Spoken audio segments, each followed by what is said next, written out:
A man was going down from Jerusalem to Jericho, and fell among robbers. And they stripped him and beat him, and went away, leaving him half dead. And by chance a priest was going down on that road, and when he saw him, he passed by on the other side.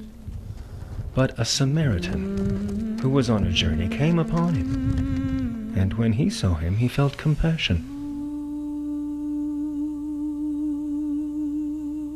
Jews today and throughout history have taught very important lessons of life and of our relationship with God and our fellow man through stories, what is often called parables. In Hebrew, midrashim. This was especially the method of teaching in the first century. It was a time before television, before videos.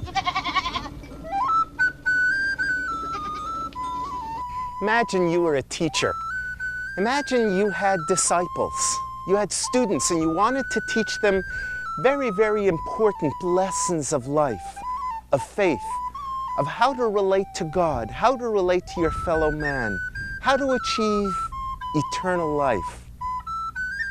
Imagine that you were Jesus, trying to teach your disciples these important things.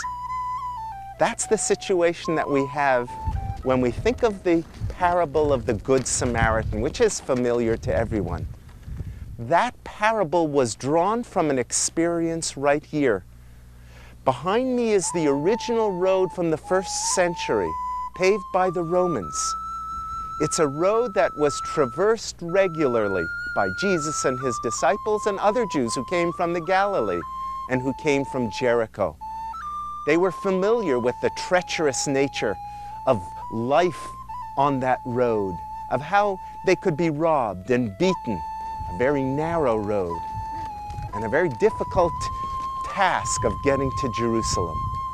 And so when Jesus wanted to teach the important life lessons of to love the Lord your God with all your heart, with all your soul, and with all your might, and to teach the lesson of you shall love your neighbor as yourself, this is where he drew from the experiences that everyone could relate to. Jesus wanted to teach his disciples how to achieve true friendship with God and with man.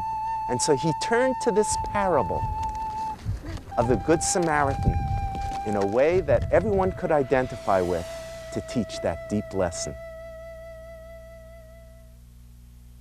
To learn more about how you can be a blessing to Israel and the work of the International Fellowship of Christians and Jews, call the fellowship at the number on the screen or go to ifcj.org. Shalom Aleinu v'al kol Yisrael.